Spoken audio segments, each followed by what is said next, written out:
네, 요즘 일본 여행 가는 분 참 많죠. 작년 여름만 해도 100엔당 87, 8원에서 870원에서 880원 정도로 엔화가 참 쌌습니다. 공항 가는 발걸음 홀가분했는데요. 지금은 100엔당 920원 정도입니다. 일본은행은 다른 나라와 달리 기준금리를 또 올렸는데 앞으로 환율은 어떻게 바뀔까요? 전문가 모시고 일본과 미 연준의 금리 정책 토론해 보겠습니다. 박상현 IM증권 리서치본부 전문위원, 빈센트 이코노미스트 나오셨습니다. 두 분 어서 오십시오. 예, 안녕하십니까.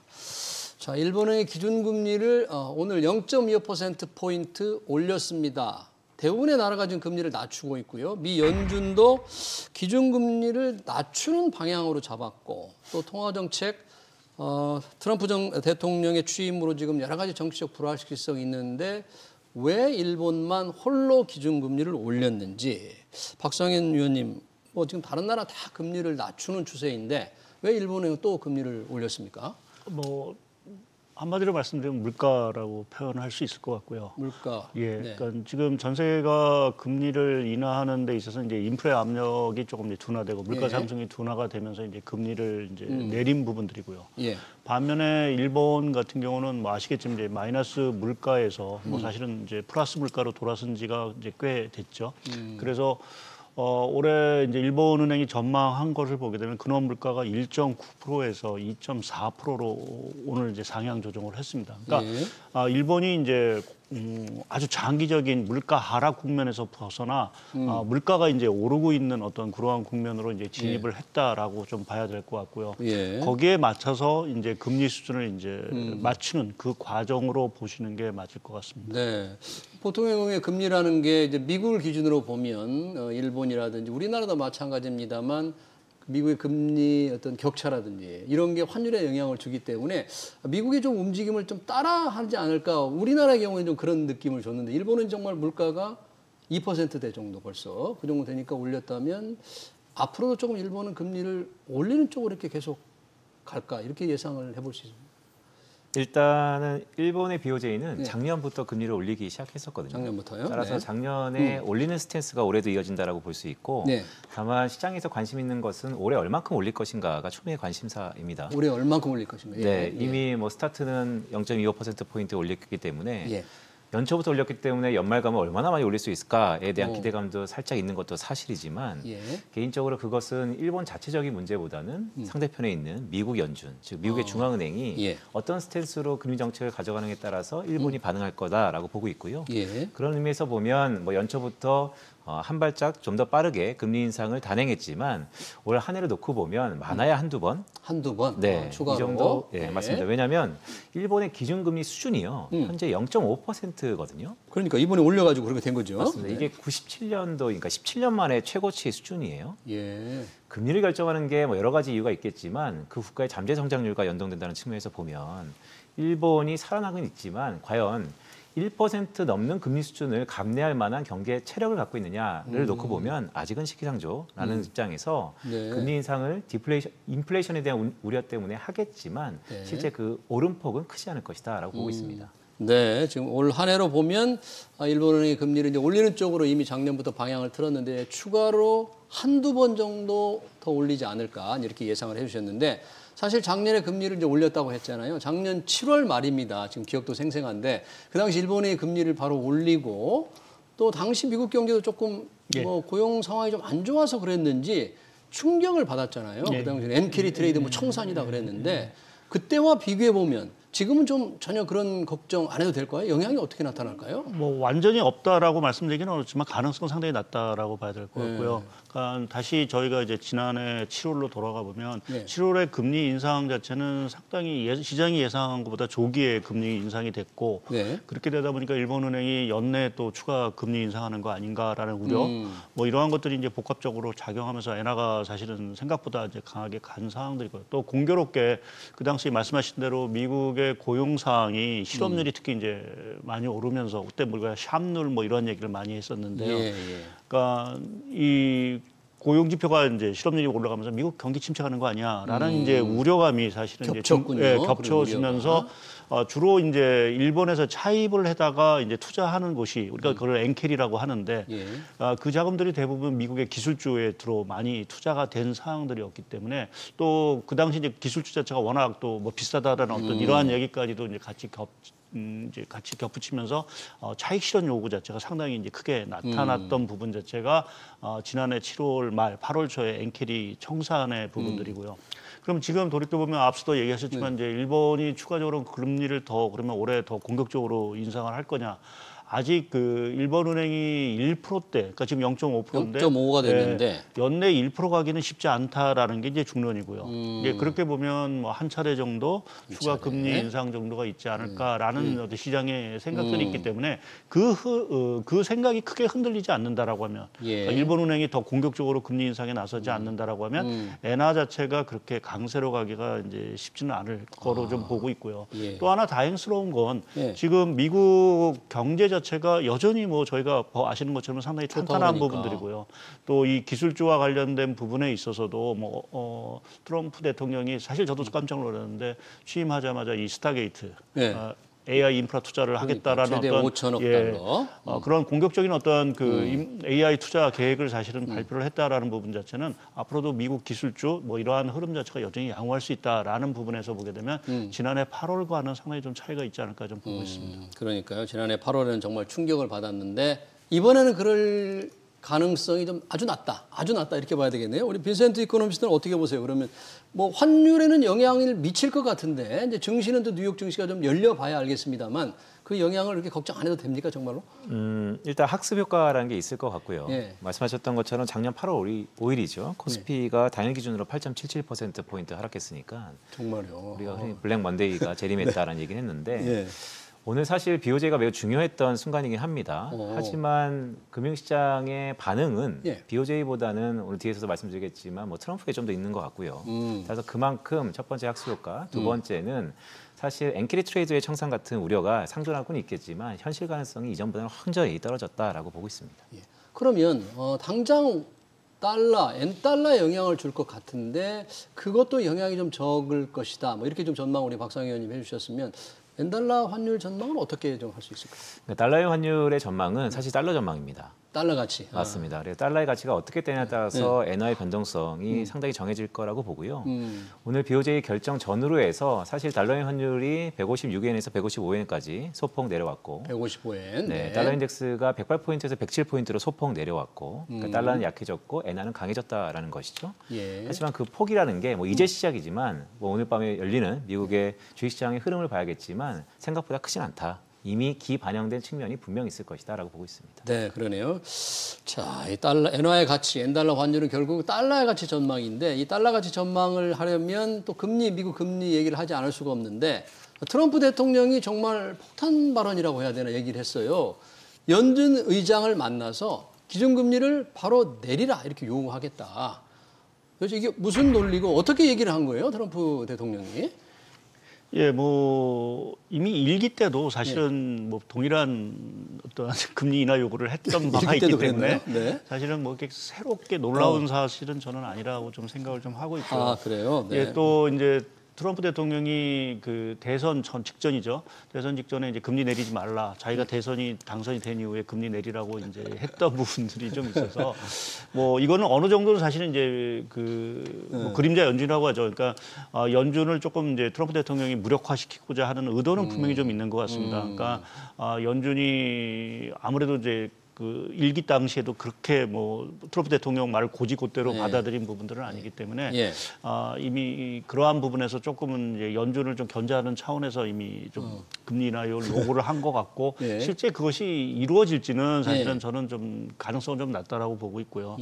연준 입장에서는 뭐 나름대로 통화 정책 자체를 상당히 이제 독립적으로 사실은 운영하는 어떤 중앙은행이기 때문에 트럼프 대통령이 금리 인하를 요구한다고 해서 지금 당장 금리를 내릴 것 같지는 않고. 않고 다만 이제 향후에 저희가 이제 1월달 이제 저희 연휴 기간 동안 이제 FOMC 회의가 열리는데 그렇죠. 예, 그때는 이제 뭐 동결을 할 게 거의 기정사실화된 부분들이고 향후에 그럼 금리를 언제 내리냐라는 부분들 저는 연준 입장에서 진짜 물가가 이제 둔화가 되는 시간을 다시 확인하는 부분들이 반드시 필요할 것 같습니다. 네. 다행스럽게 1월달 물가가 뭐 시장의 예상보다는 사실은 조금 올라가는 폭이 좀 제한적이었기 때문에 물가 리스크가 완화가 됐고 또 뭐 트럼프 대통령이 금리 얘기뿐만 아니라 유가 얘기를 하면서 유가도 또 좀 안정을 좀 찾고 있어서 2, 3월에 발표되는 물가 지표가 조금 안정을 찾는다라는 어떤 신호단이 나오면 연준 입장에서는 한 5월 정도 금리 인하에 좀 나서지 않을까 좀 생각을 하고 있고요. 또 경기 측면에서 미국이 여전히 탄탄하기 때문에 사실은 당장 뭐 이렇게 금리를 내려야 될 필요성도 사실은 크지 않다라는 부분에서 동결 분위기는 조금 이어질 것 같은데 문제는 트럼프 대통령이 계속해서 요구를 할 거고 한번 얘기를 했으니까 계속 꺼낼 것 같은데 그러한 부분은 시장의 변동성 자체를 상당히 좀 키울 수 있는 요인은 분명한 것 같습니다. 트럼프 대통령 얘기한 것 중에 사우디아라비아와 오펙 석유 수출 기구에 대해서 유가를 내려라. 그리고 유가가 낮아지면 물가가 안정되니까 금리 곧바로 내릴 수 있지 않느냐. 유가에 물가에 미치는 영향은 꽤 크잖아요. 나름 그 부분은 조금 통할 법도 한데 어떨까요? 저는 이번에 트럼프 대통령의 어쨌든 직설적인 화법이 상당히 계산된 화법이라고 보고 있습니다. 그래요? 왜냐하면 취임사부터 이건 좀 복귀해 볼 필요가 있는데요. 취임사에 이런 얘기가 있죠. 미국의 황금 시대는 이제 시작한다. 맞아요. 그랬어요. 그리고 첫 번째는 인플레이션을 완화가 아니고 종식시키겠다라는 얘기를 했었어요. 아, 그런 표현이 있었군요. 네, 즉 이전 정부였던 바이든 행정부가 했었던 사태가 별로였다. 거기에 주범이 연준일 수 있다라는 얘기를 하는 것이고요. 깊게 한 두 가지 정도를 좀 봐야 되는데 첫 번째는 트럼프가 금리를 인하해야 된다라는 그 속내가 무엇인가라고 한다면 이전 정부였던 바이든 정부가 결국 인플레이션을 못 잡지 않았습니까? 그렇죠. 그래서 자기는 종식시키겠다. 그런 의미에서 첫 번째 금리 인하에 대한 얘기를 하는 것 같고요. 두 번째는 자, 미국의 대통령인 트럼프가 다시 한번 재집권했는데 그 힘이 무엇이었을까를 놓고 보면 미국의 제조업의 르네상스를 다시 한번 펼치겠다라는 것입니다. 과연 달러의 약세가 과연 미국의 제조업체한테 얼마나 긍정적일 수 있을까는 사후에 우리가 판단을 해봐야겠지만 현재 트럼프의 정책 기조 자체는 달러 약세를 통해서 제조업의 부흥을 이끌겠다라는 의미이기 때문에 이 두 가지가 매우 중요해 보이고요. 아까 오펙 얘기를 하셨는데 그 물가의 글쎄요 헤드라인 쪽에서의 국제유가가 차지하는 영향이 매우 크죠. 하지만 다음 달 2월 23일이면 우크라이나 전쟁, 러우 전쟁이 발발한 지 한 3주년이 넘어갑니다. 자, 이때 결국 러시아가 지금까지 꽤 오랜 장기간을 어떠한 힘의 원동력으로 이끌어올 수 있었는가라고 보면 결국 전쟁을 어떻게 할 수 있었느냐. 결국 국제유가거든요. 원유 파워. 맞습니다. 자, 이 모든 것들이 바이든 정부가 해결하지 못했던 인플레이션을 종식시킨다. 플러스 러시아 우크라이나 전쟁을 끝내겠다. 거기에 교집합은 국제유가의 하락. 과 결부된다라고 볼 수 있겠습니다. 그러네요. 유가가 떨어지면 러시아의 이 원유 수입 대금이 줄어드니까 전쟁을 계속할 이 동력이 약화되지 않냐. 그래서 러시아, 우크라이나 전쟁까지 끝내겠다는 그런 어떤 큰 원대한 구상도 있다 이렇게 봐야 되겠는데 당장 이제 FOMC가 다음 주에 열리는데 아까 말씀하시고 박상현 의원님 말씀하신 다음 주에는 이제 현재 금리 유지 결정이 거의 확실하다 그랬잖아요. 그러면 파월 의장으로서는 이제 대통령이 요구한 거에 대해서 뭔가 이제 기자들의 의견도 나올 테고 어떻게 할 건지 어느 정도 할 건지 그런 여러 가지 얘기들이 있을 때 굉장히 압박을 받지 않을까요? 예, 뭐 압박은 받을 거는 당연한 것 같고요. 근데 뭐 파월 의장 입장에서는 뭐 정치적인 문제와 이 통화 정책 문제는 상당히 조금 분리해서 사실은 답변을 계속해서 내놓을 거로 좀 보고 있습니다. 또 실제 연준이 사실은 이러한 그 미국의 어떤 정치 또 대통령의 어떤 요구 자체를 그렇게 받아들이면서 이렇게 어떻게 보면 약간 좀 입김에 따라서 휘둘리는 경우는 사실은 거의 없었다라고 보는 게 맞을 것 같고요. 뭐 그러한 측면에서 보면 이번에 금리 동결하고 나서 기자회견에서 뭐 많은 질문이 이제 쏟아지겠죠. 트럼프 대통령. 그렇지만 뭐 일관적으로 이게 아마 대답하는 거는 데이터에 의존해서 사실은 뭐 금리 정책을 피겠다. 특히 이제 물가 리스크라든지 이러한 것들이 완화되는 어떤 그러한 시그널이 나온다라고 하면 뭐 물가를 뭐 내리는 조금 약간 12월에 비해서는 그래도 조금 유화적인, 그러니까 12월은 상당히 매파적인 어떤 발언들을 많이 쏟아냈었는데 이번 같은 경우에는 조금은 그래도 좀 비둘기파적인 유화적인 어떤 얘기를 조금 내놓지는 않을까라는 좀 기대를 하고 있습니다. 이 파월 의장은 트럼프 대통령이 일기 때 임명했잖아요, 의장으로. 그런데 불구하고 둘 간의 관계가 뭐 앙숙이라고 뭐 하지만 굉장히 불편한가요, 서로? 외신은 이렇게 평가하고 있죠. 네. 불편한 동행을 지속한다. 불편한 동행을 계속한다. 네, 그러니까 전략적 파트너라고 보는 것이죠. 기본적으로 동행한다는 데 되게 의미가 있다라고 보고요. 말씀드렸던 것처럼 다음 주가 1월 FOMC이기 때문에 자, 1월 FOMC는 결론적으로 제가 주목하는 것은 파월 의장의 기자회견 중에서 과연 트럼프노믹스, 즉 감세와 관세로 대변되는 이 트럼프노믹스를 연준이 전망에 얼마나 반영하고 있는가가 가장 키일 것 같습니다. 네. 많이 반영했다면 더 이상 긴축에 대한 우려는 좀 더 덜어지는 것이고요. 하지만 덜 반영했다면 여전히 인플레이션에 대한 압력 때문에 긴축에 대한 날을 세울 것이고, 하지만 금융시장 간의 그 줄다리기라고 할까요? 약간의 관계를 보면 아까 박상현 위원님도 말씀을 잘 주셨지만 실제 금융시장의 컨센서스가 너무나 호키시하게 매파적으로 작용한 것도 같아요. 아, 너무나. 네. 항상 뭐 시장이라는 게 쏠림이 있는 컨센서스이긴 하지만 1월 FOMC를 앞두고 CME 국제 선물 시장에서의 98%가 동결 가능성을 높이고 있고 또한 앞으로 연준이 바라보는 올해 금리 인하의 패턴이 1.5회 정도이거든요. 1.5회라면 한 차례 아니면 두 차례 그런 맞습니다. 얘기네요. 네. 근데 그거보다 훨씬 더 많아질, 그러니까 더 금리 인하를 할 가능성이 높아질 수 있는 1월 FOMC이기 때문에 자칫 1월 FOMC 뭐 동결 아니야? 별거 없지 않아? 매파적으로 그냥 가면 포지션을 유지하면 되지 않아? 라고 했다가는 오히려 변동성이 높아질 가능성도 있다라고 개인적으로 보고 있습니다. 네, 시장은 너무나 조금 이렇게 매파적으로 해석한다. 그러니까 연준이 금리를 뭐 안 내린다거나 또는 올릴 수 있다거나 이런 정도로 해석을 한다. 뭐 그런 얘기니까 조금 주목해서 1월 FOMC에 과연 파월 의장이 무슨 얘기를 할지 조금 주목을 해야 됩니다. 너무 단정하면 안 되겠다. 이제 그런 말씀을 해주셨네요. 자, 이 달러 가치 그 미 금리를 얘기할 때 우리 원달러 환율과도 이제 밀접하게 관련이 있는데 지금 원달러 환율은 한때 정치적 불확실성 때문에 1,460-70원 정도 했잖아요. 그러다 지금은 1,430원 정도 좀 이렇게 좀 내려와 있는데 이제 이런 원달러 환율 하락, 그러니까 원화 가치가 조금 강해지는 이 흐름이 조금 계속 될 것 같습니까? 좀 많이 좀 더 떨어질 것 같습니까? 원달러 환율이? 뭐 올해 전체적으로 보면 추세적으로 좀 하락을 좀 보고 있고요. 예, 전체적으로는. 네.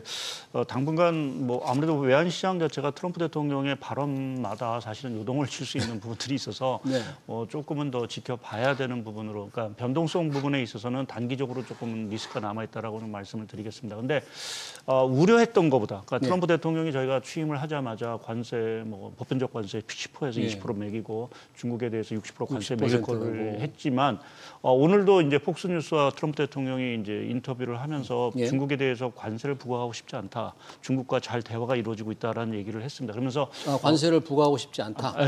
그렇게 얘기를 했습니까? 네, 그러니까 중국과 대화가 잘 이루어지고 있다라고 이제 얘기를 하면서 그러면서 이제 위안화 가치가 오늘 상당히 강세로 또 이제 돌변을 했는데요. 그러니까 이러한 분위기 자체가 조금은 이제 저희가 트럼프 대통령이 집권을 하면서 2기가 출범을 하면서 달러가 초강세가 될 거라는 게 이제 관세 정책 뭐 이러한 부분이 이제 가장 컸는데 여하튼 그것이 생각보다는 점진적 유화적으로 추진되고 있다라는 부분에서는 조금 원화, 그러니까 달러의 약세인 원화의 좀 강세 요인으로 좀 작용을 하고 있는 것 같고요.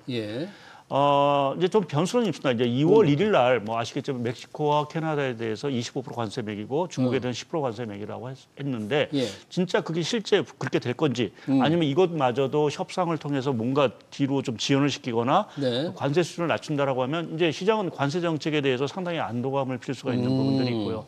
이제 그것이 아마 좀 원화의 좀 추가 강세 요인으로 좀 작용하지 않을까 좀 생각을 하고 있습니다.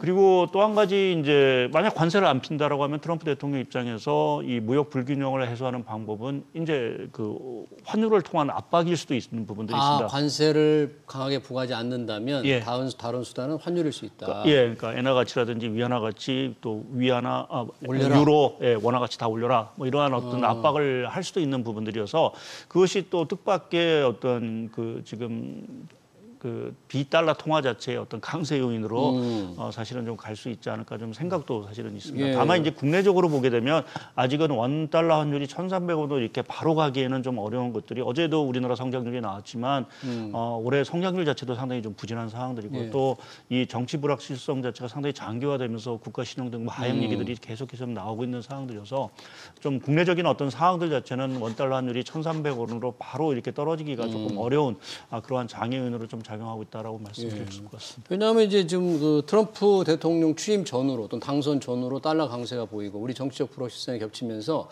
야 이제 1,500원 돌파할 거다. 또 트럼프 취임하면 바로 관세가 부과되면서 그런 우려가 많았거든요. 1,500원. 그런데 정작 트럼프 취임 이후에 딱 보니까 이게 그렇게 생각한 것보다 강하지 않고 빠르지 않네 하면서 조금 안정되니까 이제 환율은 뭐 이렇게 해서 1,300원대로 가지 않을까 하는 기대감이 또 조금 있는데 그런 부분은 조금 빠르지 않을 거다. 그렇게까지는 가지 않을 거다. 박상현 의원님 보셨는데 그러면 올 한 해 전체적으로 우리 환율에 대해서는 뭐 그렇게 높아지지도 않고 떨어지지도 않고 하는 수준 이렇게 봐야 됩니까? 큰 얼개에서 보면 박스권이죠. 예. 하지만 뭐 원화 가치를 말씀드리면 한 국가에 통하는 그 국가의 펀더멘털을 반영한다라는 예. 측면에서 한국의 실물 경제가 지금 가장 저점입니다. 우리 경제 워낙 안 좋은 상태니까. 네. 근데 반등한다 하더라도 그 반등폭이 크지 않을 것이라는 게 대부분 컨센서스고 예. 국제기관에서의 전망치이고요. 그런 의미에서 보면 원화가 강해져봤자 얼마나 강해지겠는가라는 회의감도 있습니다. 그런데 예. 아까 박상희 의원도 잘 말씀 주셨지만 자, 트럼프가 인플레이션을 종식시키겠다. 그러면 관세의 버튼을 과연 누를 수 있을까를 우리가 한번 심각하게 생각해 볼 필요가 있고요. 예. 관세가 협상용이라는 얘기를 치부하고 본다면 관세를 실제 협상의 한 연장선상에서 우리가 받아들여야 되지 실제 버튼을 누를 가능성이 얼마나 현실성 있는가에 대해서는 한 번 더 생각해 볼 필요가 있어 보이고요. 예. 보다 중요한 것은 지금 환율 얘기 말씀하셨으니까 네. 지금 같은 큰 흐름에서 보면 올해 연말에도 원화가 강해지겠지만 강한 폭이 크지 않을 것입니다. 하지만 변수가 있죠. 아까 말씀드렸던 것처럼 관세가 아니면 과연 미국의 제조업의 르네상스 아니면 이 미국의 무역 적자의 정상화를 위해서는 예. 일방적인 협정과 합의 가능성이 있다. 환율에서. 환율에서. 네, 뭐 역사적인 경험이 있습니다. 71년도에 예. 미국의 그 스미소니언이라는 박물관에서 네. 이때는 뭐 닉슨 쇼크의 하나의 보완책으로서 환율 협정이라는 게 있었고요. 예. 85년도에는 뉴욕의 플라자 호텔에서 플라자 합의라는 게 있었습니다. 플라자 합의 그렇죠. 협정과 합의는 약간의 구속력의 차이는 좀 있습니다. 협정은 법률적인 계약을 반드시 지켜야 되는 것이고 합의는 법률적인 국가 간의 계약의 구속력은 없지만 그래도 그 효과를 보면 플라자 합의 때가 훨씬 더 컸다라는 거. 어쨌든 자, 올해 환율이 과연 트럼프 정부가 어떠한 뭐 마리아고 협정이라든가 뭐 이런 것도 외신에서 좀 나오고 있는데 예. 관세가 아니라면 이 무역의 정상화를 위해서 모지않은 어떠한 모르겠은 협정과 협의 가능성, 합의 가능성도 상당히 불거지면서 우리 외환 시장에 영향을 미칠 것이다라고 할 수 있겠습니다. 그러네요. 지금 원달러 환율이 조금은 안정세를 보이고 있지만 트럼프 대통령의 관세 정책이 과연 어떻게 될지 실제 부과가 될지 조금 늦어질지 그러나 그럴 경우에 대안이 뭐냐? 미국의 무역 격차를 줄이기 위한 대안이 두 분 다 이게 환율 면에서 조금 신경을 써야 된다. 그게 어떤 형태로 나올지. 플라자 합의라든지 스미소니안 협정이라든지 어떤 형태로 해서 주요 교역 상대국의 통화 가치를 높이도록 유도할지 좀 잘 지켜봐야 되겠다. 그게 변수가 될 거다. 이제 그런 말씀을 해주셨네요. 자, 우리 증시 얘기를 잠깐 좀 거들고 들어가 보고 싶은데요. 트럼프 대통령 취임 이후에 뉴욕 증시를 상당히 그 상승세를 지금 이어가고 있습니다. 계속. 뭔가 좀 기술주들도 상승세가 좀 뚜렷한 것 같은데 트럼프 새 행정부의 정책에 대한 기대감, 미국 기업의 어떤 부흥을 위한 기대 이런 것들이 좀 반영된 건지 뭐 특징적인 포인트가 좀 있나요, 지금? 예, 뭐 성격을 말씀드리면 저는 안도넬리라고 성격을 좀 말씀드렸습니다. 안도넬리. 예, 그러니까 저희가 트럼프 취임하면서 많은 어떤 우려, 리스크를 사실 걱정을 했었는데 그것이 생각보다는 사실은 강도가 그렇게 세지 않았다라는 부분에서 일단 시장이 안도를 했고 그것 때문에 미국 국채 금리가 지난해 뭐 12월부터 1월까지 상당히 많이 가파르게 오르다가 그 국채 금리 자체가 좀 떨어지는 것들이 이제 시장에 안도감을 좀 준 것 같고요. 특히 이제 대중국과 관련돼서 뭐 문제도 뭐 말씀드린 대로 관세 정책에 대해서 다소는 뭐 생각보다 뭐 앞으로 더 봐야 되긴 하겠지만 상당히 유연하게 사실은 지금 그러한 것들을 피고 있다라는 것이 아무래도 시장 입장에서 보면 투자자 입장에서 보면은 이런 주식시장을 조금 선호할 수 있는 부분들이 있는 것 같고요. 그리고 앞서도 말씀드렸듯이 또 가장 취임 때 가장 저는 이제 좀 임팩을 받았던 게 아무래도 트럼프 대통령이 그 AI 패권을 선언한 그러니까 스타게이트 프로젝트를 설립했다라는 부분 자체는 AI와 관련돼서 중국의 어떠한 그 도전 자체를 상당 부분 의식을 하고 또 그 부분에서 지금의 어떠한 앞서가는 이 주도권 자체를 계속 유지하겠다라는 미국의 어떤 속내를 정확히 좀 드러냈다라는 측면에서 보게 되면 기술주와 관련된 미국 기업들의 투자 자체는 앞으로도 상당히 좀 강하게 이루어질 수 있다라는 것이 결국 그것이 기술주의 강세 뭐 이러한 쪽으로 좀 연결이 되는 부분들이 아닌가 좀 보고 있어서 당분간은 좀 뭐 트럼프 허니문 랠리라고 표현할까요? 뭐 이러한 흐름이 조금 이어지지 않을까 좀 보고 있습니다. 아, 그래요? 기술주들이 올해도 당분간 좀 강세를 유지할 거다. 뭐 기술주에서도 종목별로 조금 차별화가 나타날 수는 있겠습니다만 우리 빈센트 이코노미스트가 보기에는 어떻습니까? 기술주들의 조금 전체 시장 전망이랄까 뭐 그중에서 다 오르는 건 아니다. 요즘 뭐 떨어지는 주식도 좀 있다는데. AI 테크 예. 과연 미국을 어떤 식으로 리모델링 할까가 초미의 관심사인데요. 예. 저는 뭐 트럼프 노믹스의 일환이라고 봅니다. 결국 트럼프가 재집권할 수 있었던 가장 큰 이유는 제조업의 부흥. 제조업 부흥. 제조업이 글로벌리 경쟁력이 있으려면 예. 뭐 인위적인 정책, 관세라든지 다양한 감세, 텍스 효과가 있겠죠. 하지만 보다 중요한 것은 과연 미국의 제조업체들의 제품들이 생산성이 얼마나 좋아질 것이냐. 그럼 생산성의 제고를 위해서는 AI 테크밖에 없다라는 게 현재 결론이고 예. 또한 AI 기업들이 과연 돈을 벌 수 있어라는 의구심 전에 투자가 방대히 일어나면 시차를 갖고 반드시 방정식이 아닌 항등식으로 실적이 따라왔다라는 이 항등식 메커니즘에서 보면 작금의 AI에 대한 인프라에 대한 투자가 결국 AI 기업들의 수익과 대변될 수 있다, 결부될 수 있다는 측면에서 AI 테크에 대한 기대감은 여전히 지속될 것이다라고 보고 있습니다. 네, 그러네요. 미국의 기술주가 당분간 괜찮을 거다. 우리 빈센트 이코노미스트는 AI 테크. 이렇게 하니까 이 다음 질문이 조금 연관성이 있는 것 같아요. 이 어느 증권회사가 분석을 했어요. 지난 한 해 동안 우리 국내 투자자들이 이제 해외 미국장에 투자하신 분 많고 한국장에 투자를 했는데 평균 수익률을 보니까 미국장에서는 5% 이익을 냈는데 한국장에서는 평균적으로 0%였어요. 평균적으로. 물론 이제 많은 분들이 수익을 낸 분도 있고 손실을 본 분도 있죠. 평균적으로 5대 0입니다. 이 흐름? 그럼 올해도 좀 비슷할까요? 그럼 미국장이 좋을까요?